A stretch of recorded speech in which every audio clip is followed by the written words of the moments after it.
guys, and welcome to another episode of One Pod Life. Now in this episode I'm speaking to one of the latest superstars on the LET at the moment, called Chiara Noja. At just the slender age of 16, she has taken the world by storm in the last year, but she originally came from Germany to England when she was 7, where her parents came over, and her golf career rapidly took off, and within 5 years she was winning tournaments. In the last year, like I said, she's chalked off 2 professional wins, with the latest one being the Aramco Team Series in Jeddah, where she took the individual win. This was a really fun chat with Chiara, and using her own mantra of don't be afraid to fail, we talk about how she uses that on the course and off the course to keep herself grounded.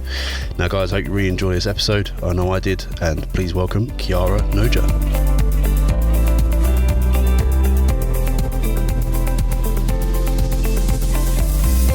Hey Chiara, welcome to the One Pod Life podcast.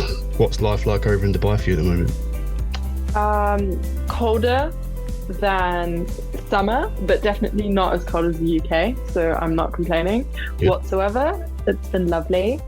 I guess the winter season's sort of off now, isn't it? Season's coming into front view, and sort of warming up, getting ready to head back out into the season. You just mentioned though off recording that you had a pretty busy day. So what does a typical day in the life of Chiara look like? I guess school till 3. 3 times a week I do get school till 12 only, but today it was a full day for me. Had a couple meetings, had to get some work done, went to the gym. I've currently had the best possible start to the new year, I think. I've got food poisoning. Oh, yeah, always good. So everyone saying Happy New Year is a liar, because I've had a horrible start to 2023. So today I've had to take it very easy. It's day 4. I'm still pretty nauseous, so just light gym work, trying to keep things as minimal as possible. But usually I'd be out on the golf course practicing, but today I just got to spectate the golf course from inside of the gym. So not my ideal day, but definitely stressful. Definitely not a good thing to do, just spectate. I hate just watching golf when I know I can't play. It's the worst thing ever. But no, fantastic. Well, thanks for coming on, and hopefully we can get a good insight into Chiara and what you've been doing over the last few years. But I just wanted to start with, I noticed obviously you were born in Germany in 2006, which makes me feel really old. And you moved to the UK, we moved to England at the age of 7. Why did you move over to the UK? I guess for my parents' work. To be honest, I was 7, so I wasn't fully involved in the decision making. I guess they just moved for a change of scenery and work maybe. But yeah, definitely had nothing to do with me. do you remember much of your time in Germany, or? No, I definitely do. I associate my time in Germany with, I guess, anyone associates their youth with, my family, Christmases, like starting school, all those things. But I really started picking up golf when I moved to England, just because in Germany, I was 7 and under, so I don't think any 7-year-old is going to be grinding it out on the range for hours. No. No, I hope not. But yeah, I think Germany was always, I've got so much family there, and I've got people that I love there, so it's always going to be home to some extent. Yeah, good. Well, my next question was, when did you first pick up a golf club? So you said that you actually did that when you came over to the UK. So I first picked up a golf club when I was 3 or 4 in Germany, but I guess, I did a lot of sports growing up. I've always really, really enjoyed sports, so it was never like no one ever said, oh, she's going to be a golfer. Both my parents are very, very keen golfers. My dad was just 2 handicap by the time I was like, I don't know, 10, something like that. So he was a very good golfer. My mom played too. She was more of a hobby and a good weather golfer, we'll call it, because if the sun was not out and skirts were not out, you would not see her. But they sort of, brought me along to the golf course, and eventually I got bored of just sitting around and watching and tried it out.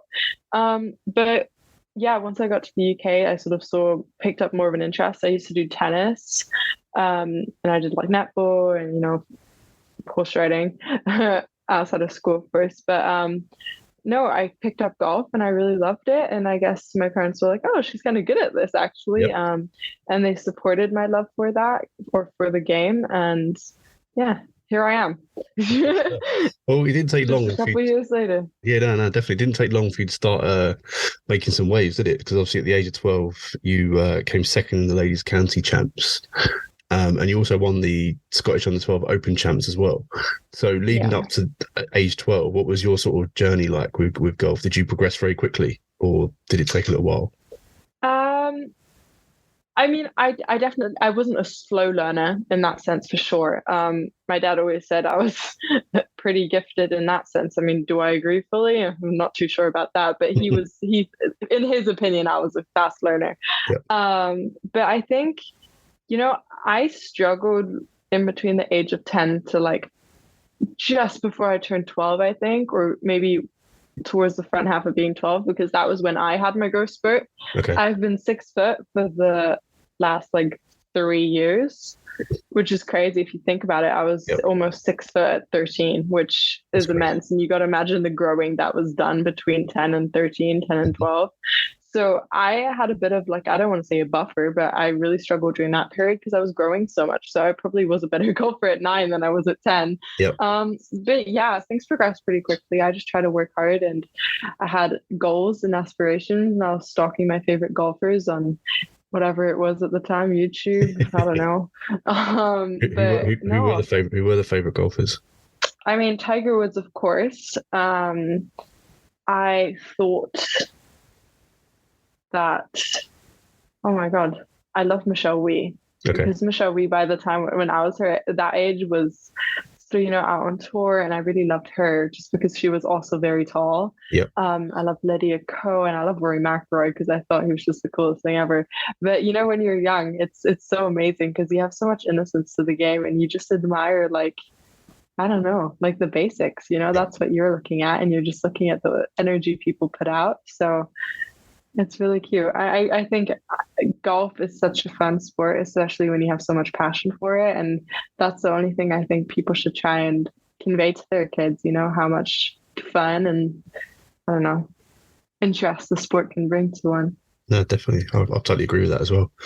So I think it's fun, otherwise I wouldn't be here. No, exactly that. And I wouldn't be talking to you if I didn't think it was fun as well. So there we go.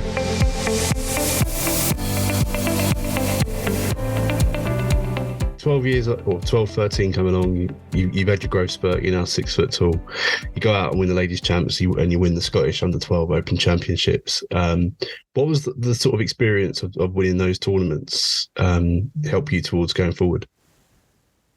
I mean, for me, I guess I don't want to say it felt like it took a long time, but because I had been struggling a little bit over the last few years at that point, that was something very nice for me. But, to be honest, I don't really remember. I was 12, what did you do when you were 12? Yeah, I don't think I overanalyzed anything. I was like, oh, shiny trophy, whatever. But I really enjoyed those events. And I guess every win and every tournament that goes well, you learn a lot from. Yeah, I think you almost learn a bit more from failure than you do from success. So there's been some other learning journeys along the way. Yeah. Well, moving forward, obviously, at the moment, you're obviously quite, probably playing the best golf you've ever played. We'll go on to the successes in a minute through last year. But in 2020, you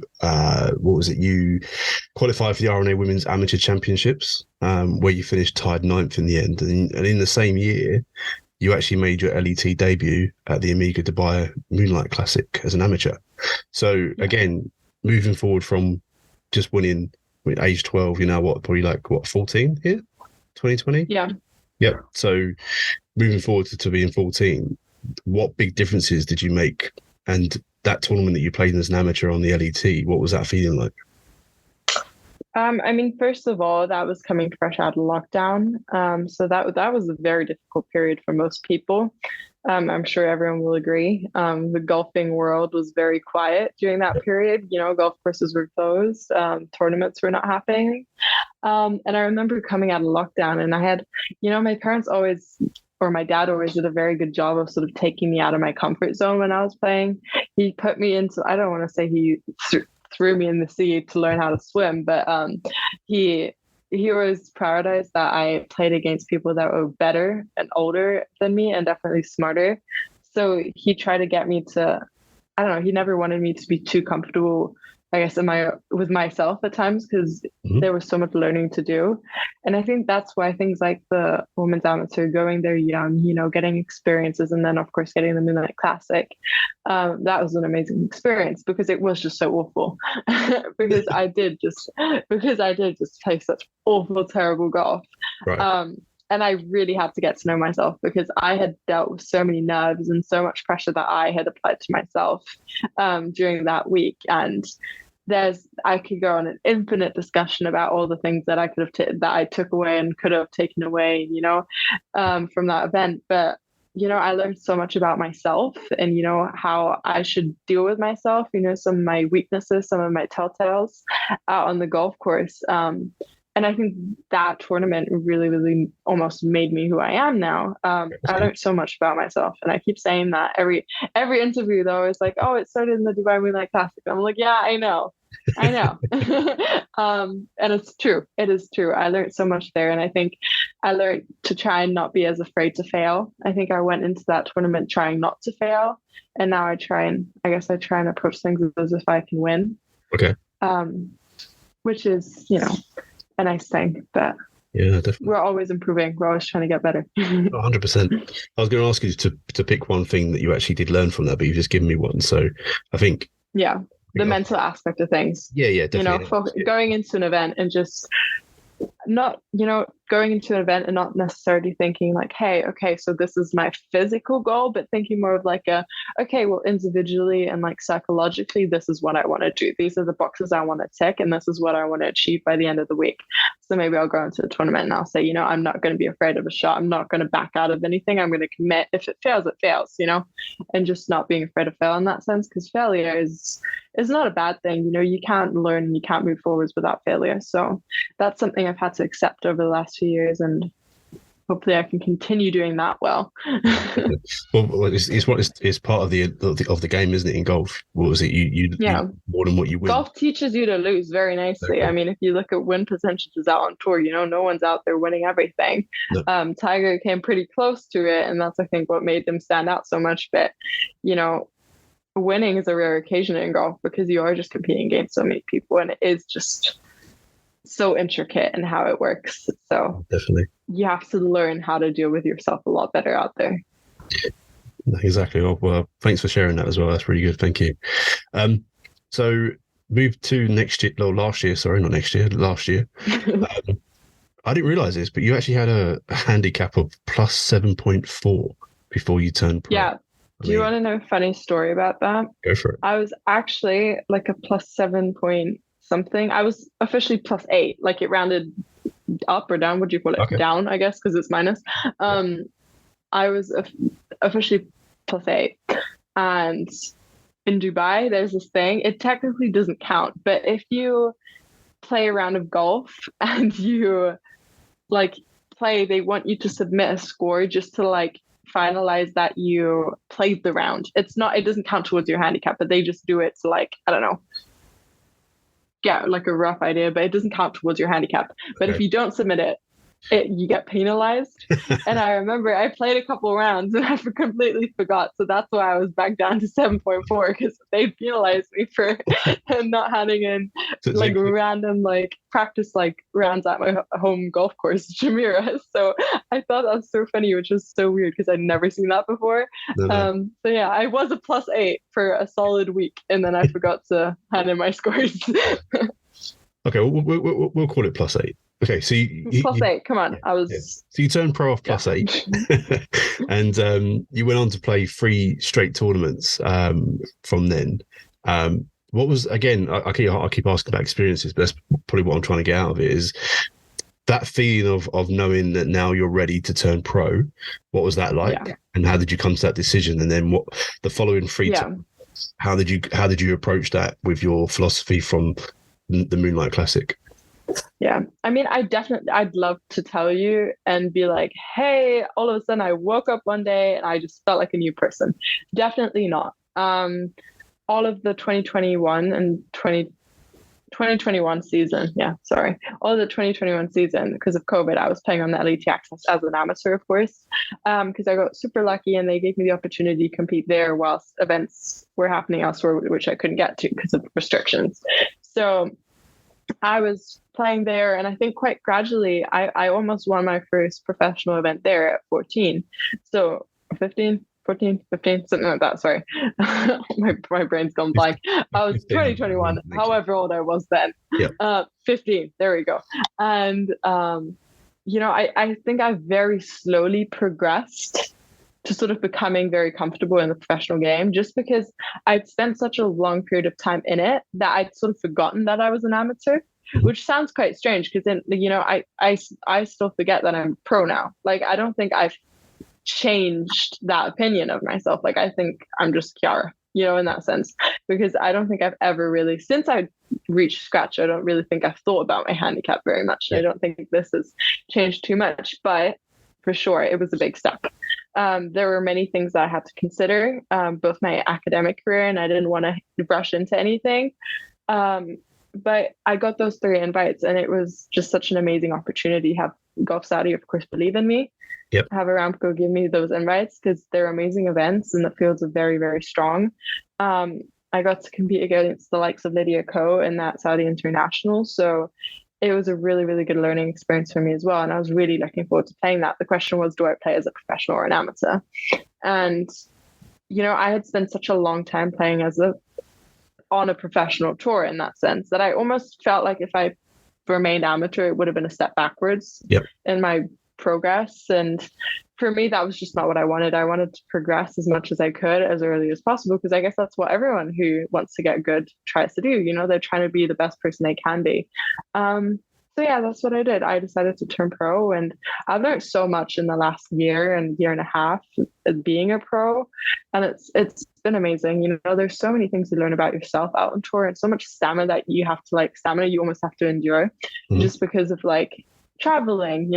I was gone away from home for 5 months this year, in a stretch, because I was on the LET Access trying to get my card because I couldn't go to school because of age restrictions. Right, okay. So I had to get my card through the LET Access, and I won both of my professional wins. I won through an invite.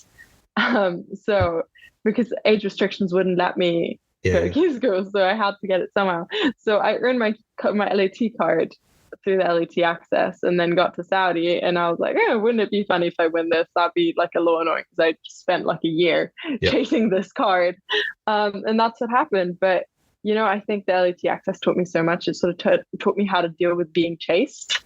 I got off to a pretty hot start, lost in a playoff in my very first event there, won my 3rd event of the season. So, I was pretty much out front for most of the year, and I sort of had to deal with that pressure. And I think that funneled into being on the LET and then feeling comfortable on that final day, because I never really zoned into what the leaderboard was doing very much. I was focused on myself and what me and my caddy were doing out on the golf course. And we're just trying to play some good golf, take advantage of every situation, hold some putts, Mm-hmm. And does that mindset go back to all that stuff that you learned from the Moonlight? Yeah, 100%. Because I think I did the exact opposite. I was focused on everything but my golf, I think. Yeah. I was thinking of outcomes and consequence and reaction and, but not only the negative things. I was thinking imagine if I won this, imagine if I birdied this, wouldn't that be great? And I got ahead of myself so much. Thinking that must have been quite exhausting on the golf course having to deal with. But now I'm just on the golf course. I'm trying to focus on my game, and I'm not trying to do anything too crazy. I play golf every day. I know how to play golf. Yeah. So I try and make best work of what I have on a certain day, and I don't really approach things as if hey, I have to win this. Hey, I just play golf. I love that. I think it's a great mindset to have. If only you could pass it on to me, that'd be wonderful. Yeah, I need to pass it on to myself sometimes because, of course, I'm a human too. I don't always have that. There's been events I think there's been 2 events this season where I've mentally failed, I think. I haven't missed a cut since turning pro, but still, there's moments where you could have done better just by changing your attitude. Mm-hmm. So, there's moments you fail and you learn forwards, and it reminds you, because you can never get too comfortable with yourself, I think. No, definitely.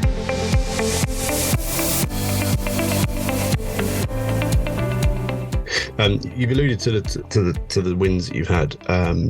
Obviously, two of them were in last year on the LET, weren't they? On the Amundi's Czech Ladies Republic. Is that one that you said you just went out and won it without even knowing that you was going to do that? Obviously, you won by 9 shots there as well. I mean, it's quite a lot. Yeah, that was on the LET Access, and that was a weird one. That was a very weird one, I think, because the course was set up so difficult that week. And I remember I walked off the golf course after the first round. I think I shot 7 under, and one of the event organizers went up to me and went, "How did you do that?" because they were saying that they didn't want the scores to be that low that week because they wanted to try and make us almost fight for it a little bit. So that was really funny. But that week just felt like so much of a stroll in the park. I was very comfortable with my game, and the course suited me, and my game was in a good spot. So sometimes things just go your way. If you have a good day, you have a good day, and I fully believe that if I have a good day, I can win. So I think that's the whole point of that. But yeah, Saudi was very different to that. I was going to come on to Saudi. Definitely, you go from 9-shot lead. Well, probably I think I had like an 11-10 shot lead after the second round. So there was never really a question of would I win it or not. I pretty much slept soundly all 3 days. Whereas in Saudi, I wasn't really even thinking about really competing until the final round, because going into the first round, you're never really thinking about winning. You're just focused on, getting your score in, you're, prepping for the weekend. Second round, I had a really early tea time, so I was trying to stay alive. I walked into a glass door before my second round. It was embarrassing. Okay. So secrets being spilled. Yep. But yeah, so like I wasn't thinking about it very much either. And then all the way to like, I don't know, 12. I think 12 was the first time I realized that I was in the lead, because I didn't know before that. Okay. I didn't know because I was 2 flights in front of the final group. So I was 2 shots back, I think, of whoever was leading after the second round. So the entire time, even if I was equal to like the leading score, I still felt like I was chasing, because I knew that they could birdie those 2 holes and be 2 ahead of me again. Yeah. So I never, even when I was leading, I never really felt like I had like a lead, if you know what I mean. I still felt like I was chasing, which was good. I really enjoyed that, because sometimes the best way to win, or the easiest way to win, is if you're sort of following up a little bit. It's very difficult to keep a win when you're 1, 2, or just level with the rest of the people. But creeping up from behind, there's a lot less pressure, I think. But definitely the last few holes, I was feeling the nerves. I bet you were. I was definitely feeling the nerves. But I think the whole point of competitive golf is the adrenaline and, the anxiety over a shot. Sometimes, you're standing there and you're just like, okay, I have to pull this off. But I think that's what I love so much about competing, that adrenaline. Okay. And I really enjoyed that environment. Of course, I managed to pull it off in that situation, but Charlie was an amazing competitor, and I still look up to her today. I was actually watching that last few holes on TV, thinking, how was this happening? Like, obviously Charlie can. Obviously, she hits it miles. Obviously, I'm sure you do as well. But it was nice to see you go head to head with her, and obviously then come out on top was really good as well. So no, well done. Thank you. You're welcome. You mentioned it a minute ago. I was going to bring it up as well, that you actually haven't. I don't want to jinx you now, but you haven't actually missed a cut since you turned pro. I mean, that doesn't happen every day, does it? No, I mean, I guess for me, I try, and I mean, I focus a lot on consistency. I try and approach every tournament as if it's a new one. So I try not to get ahead of myself too much, and I don't really let my ego play too much out on the golf course. But my dad and I, we have the same mindset going into every tournament, before, when we're in the car or on the plane or whatever, or we give the same chat to my caddy before a tournament. We're like, hey, the goal number 1, make the cut, see what happens, because golf is, I said it before, you're taught to lose. You're never like, okay, I have to win. So of course, I've never played a tournament or gone into a tournament thinking I don't want to win this. No, of course, I show up to win. That's not what I'm saying, but it's like, you don't want to get ahead of yourself too much. So that's sort of the whole mentality pressure thing. I just try and approach everything and like take every day as it comes. Like, I'm not thinking. And I think that's played a key role to it. But then also it's been a consistent season, so yeah. Well, as well. To you, we'll see. yeah. But like you said, you might not be feeling it one weekend or 1 week, and one of your goals could be making the cut. Could be a win for you. Yeah, no, I've definitely had weeks like that. There's so many weeks where you're absolutely exhausted. You're on week 9 or whatever it is. You've not had a break in almost 4 months, however long it's been.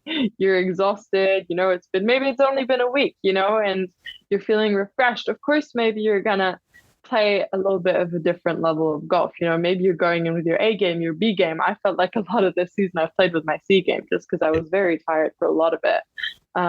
Especially coming out of the lockdown, of course, I was not used to traveling that much. And then the professional game is very different to what we know in the amateur world. So it is a lot more intense. So for me, that was a big step up, I think, just trying to keep ahead of myself and making sure that I do prioritize a bit of rest in between and knowing when to cancel a tournament and when to go home.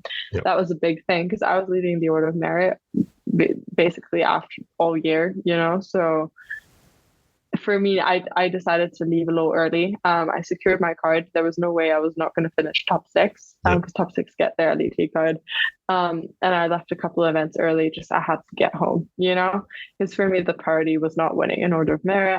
I came to get my card. I got my card, and I wanted to go home. I'm out of here. See you later. I had spent so far away from home, and I needed to go to school. School had started, and my season was still going. And oh my gosh, it was a whole situation. But it was such a lovely season, and I really, really enjoyed every minute of it. I enjoyed the suffering at times. Stuck in an airport after a flight's been delayed. I enjoyed those times too. Yeah, well, it's kind of iconic. Yeah, I imagine those times they could be the hardest, but like I said, if you can turn them into the fun times, it's not so bad doing what you're doing. But I'm sure some people hate it. I really enjoy traveling. Actually, I love flying. Some people, my dad really loves driving. He wants to drive everywhere, which, oh my gosh. It drives me nuts because I don't enjoy driving whatsoever. So he's like, "Oh, do you want to drive from Germany to Scotland?" And I'm like, "No, we can just take a flight." No, drive. It's more fun driving. No, absolutely not. Try sitting in a car seat for 20 hours straight. We've done that this year. I've driven down to Spain. Sorry, last year. I forgot. It's already a new year. But yeah, we did that a couple of times actually. No thanks. Okay, so obviously, like you said, we're in a new year now, 2023. What have you thought of any goals, or what are your goals for 2023 going forward? I've got my GCSEs this year. Yep. So super fun. Have definitely not gone on angry rampages over my textbooks whatsoever. Still time.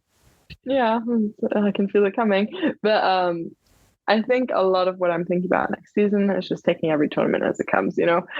Just because I've won does not change my attitude going into the next tournament whatsoever. I think in golf and life in general, it doesn't matter what happened yesterday. I can win a golf tournament.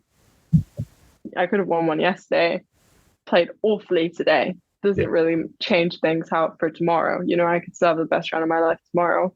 And the same goes vice versa. So I'm just going to keep practicing, working on the same things. My expectations are at the same place it would have been before Saudi. I'm trying to focus on my progress and my processes out on the golf course and making sure my attitude is right. And just ticking those little mental goals I have out there. But good golf solves everything. So we'll see how the season goes. Good stuff. When's your next tournament? So we're doing my season planning right now. It's looking like it's either going to be a Kenya start or a Morocco start in February. So we'll see exactly what we end up doing with, but I think we're leaning towards Morocco for the first event of the year. Yeah, and then straight to the Saudi International. So I'm really looking forward to that. Okay, cool. Okay. You might have saw I put out on Instagram, people can ask questions to you. Ooh, I've got 3 questions for you. The first 3. one's... I only give you 2. No, I'm joking. You're answering 3. No, I'm joking. So the first one is from Adam Walker Golf, who actually is one of the co-founders of the 2020 Pro Tour in the UK. And his question is, how much does living in a warm climate all year round help with developmental golf compared to the UK?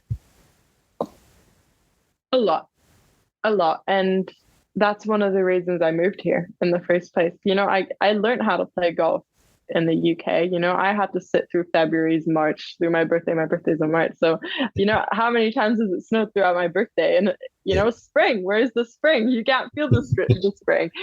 Sometimes in England, it feels like you never really see the sun, which can be pretty exhausting. And it does hinder your process because it means you need to work on different things. You need to prioritize technique when maybe you want to do your putting instead, or maybe you just want to get out in the course. And that has helped a lot. And of course, facilities here are prime. But I think, I've made work with whatever I've had growing up. I'm in the UK. I've transitioned to some finer, let's say, facilities later on, but growing up, I played at some very basic golf courses. My golf course growing up didn't have a driving range. Yep. So I think that just shows it, like, wherever you are or whatever you do, if you love the game, you can make that work.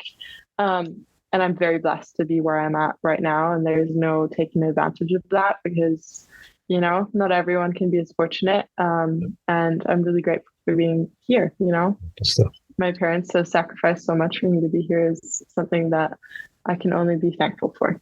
Yeah, good. I like that answer. Well done. Leads into the next question, which is from Story Pick. Sorry, he says, "Do you miss playing golf in English winter?" I love winter, which is something really weird for someone who doesn't. That makes no sense. You live in Dubai. How can you love winter? No, okay. So as the golfer in me hates winter, but I love, as a person, I love the winter. I love the winter seasons. I love the festivities it brings. I love wearing thick jackets and layering, and I just love that. But I think for me, I miss, like, when you come out of, like, it's been really cold for like a month, it's like early Jan, it's been, I don't know, 4 degrees and below for the last like 4 weeks, yep. Month and a half. And you hit a day where it's 12 degrees. Yeah, that's what I miss. You know, when the 12 degrees suddenly feels like 20. Yep. That's the English winter that I loved growing up. Coming out of the golf clubhouse, and the morning was super frosty, and all of a sudden you see the sun out, and you're like, oh, I can take my rain jacket off, or I can take my woolly hat off. I think that's part of what's made me a little bit more resilient out there. Yeah, so possibly. When I play my tournaments, if I see the weather's bad, I'm like, okay, I've got a bit of an advantage because I think I've learned to not complain about that. It's part of the game. You're playing outdoors. If you complain about the weather, you're just a little silly. Exactly. I actually had one of those days the other week. What was it? 2 days after Christmas, been raining, horrible weather. Yeah. Got to the truck, woke up, drove to the golf course, and it was a lovely spring. Well, looked like a spring day, but it wasn't. It was in December. Yeah, no, I got a notification because obviously I've got so many weather locations for my, for my weather app, and I got a notification, and it said like, weather alert, warmest New Year's Eve in like German history. Wow. And I was like, wow, it's 2 degrees colder in Germany than it is in Dubai right now. That's kind of ridiculous. But I do get really spoiled over the winter here. My friends and I were always joking, oh, it's too cold to go swimming. And we've got like 25 degrees and a heated pool. So, I need to learn how to keep my mouth shut at times and be grateful. So don't tell too many people over here. You might not make any friends over here if you keep talking like that. And the last question is from Bling Golfer. It's quite a loaded question, this one, I think. Do you think you'll win a major in 2023? I don't know. That's what I thought. I don't know. Obviously, I haven't looked into my spyglass yet. I might check in later tonight. No, I'm joking. But do I think I'll win a major? I hope so. I'm going to keep working towards that. I'm going to be playing the majors for the first time this coming season, which is super exciting. Yep. And that's something I'm proud of in itself. And I'm not going to go and approach a major and think I have to win this now because people out there expect me to. Because I think if people are expecting me to win majors, I think that's a little ridiculous because, you can't expect to win everything. You can have bad weeks, good weeks. And even, if you're competing against the best of the best, you can have a great week and still come up short. So I think, there's so much good golf out there, and I'm going to do my best when I approach a major. But that definitely doesn't mean I'm 100% going to win it. I promise you now. it'll be good. Yeah, we'll see what happens. I bet the answer that was expected was like, yes, of course, I'm going to win a major. Exactly. I'm going to beat them all. Well, no. when you do win that major, I'll get you back on. We can have a couple of weeks. No, I wish that was my mindset. I wish I could be like, 100% going to win it. Yeah. Easy peasy, walk in the park. But no, I think I have too much respect for the other golfers in the industry to say stuff like that. No, exactly that. You can't, like you said, you're not guaranteed to win anything. You'll go out and put the work in and see what happens on the days. So yeah, competing against the best of the best. You can play your best round of golf on that day, and someone might just top you because they've had a better day. Exactly. So I don't let that get to me, and I hope I won't when the situation comes up.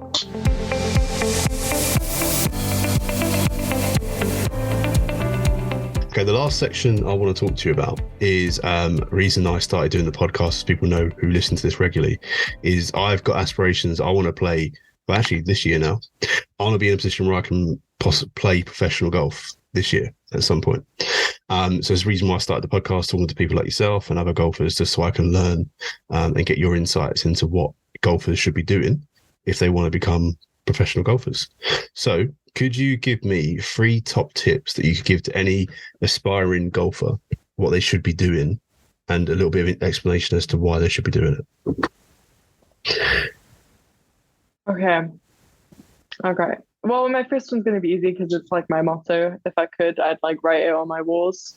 Don't be afraid to fail. That's going to be my first one. Every situation, every opportunity that comes up, grasp it, use it to its advantage, and learn from it what you can, whether that is, a step back to some extent. That's going to be a step forwards in other cases. But don't be afraid to fail. Listen to your body. I think listen to your body if you're thinking about a long-term thing. Golf is not a healthy sport. There's a common misconception that just because it might be, less physically grueling than sprinting around a field, it's one of the, I don't want to say the worst sports for the human body, but the spine is not meant to rotate. So it's not good for you in that sense. So listen to your body. If you need to strengthen things, if you need to release your muscles, if you need to work on some things, your body, it's like you're running a business. Okay, your body is what you're investing in because that's your vessel, that's your product. I've had that instilled in me over the last few years, and I'm still not the best at it. I'm working on it, and I think most athletes out there can agree. We always push ourselves a little too hard at times, but listen to your body. Good. When it's crying for help, listen to that. And if it's happy and healthy, go run with it. What is my third piece of advice? I'm not all-knowing. I don't know. You tell me. Don't put me on the spot now. Leave it up to the next person that comes along. I don't know. What would my third one be? Don't be afraid to fail. And I guess work your butt off. Nothing's gonna come easy. No one's gonna just a good attitude is not gonna get you anywhere on the golf course. You need to put in the reps, but then also, having that good mindset is what's going to separate you from people that have also put in the reps and might not. But yeah, I'm not all knowing. There's so much I still need to learn about myself and other people. So hopefully I can follow my rules. Yes. If I can follow my rules, I think I'll be on a good path for 2023. But yeah, hopefully I'll be back to swinging a golf club after I have stopped projectile vomiting. And hopefully, like I say, get back into February, get back on the golf course, start playing again, and like the bling golfer said, you win your first major of the year and you'll be laughing. Okay, we'll see. We'll see if that does happen. I promise you, I'll be more than happy. No, I'm joking, of course. Right, Chiara, thank you very much for coming on and just giving us a little insight into your life, and staying up late to have this call in Dubai. Thank you very much, and good luck in the future. Obviously, you've got a bright future ahead of you, and I'll hopefully talk to you again soon in a couple of years, maybe, and you can give us a perspective on tour golf. Yeah, maybe I'll change my rules. We'll see. Exactly. Have a good night. Enjoy the rest of the year coming, and stay happy and healthy. Try my best. Thank you very much, Chiara. Thank you so much. Have a good night. Bye-bye.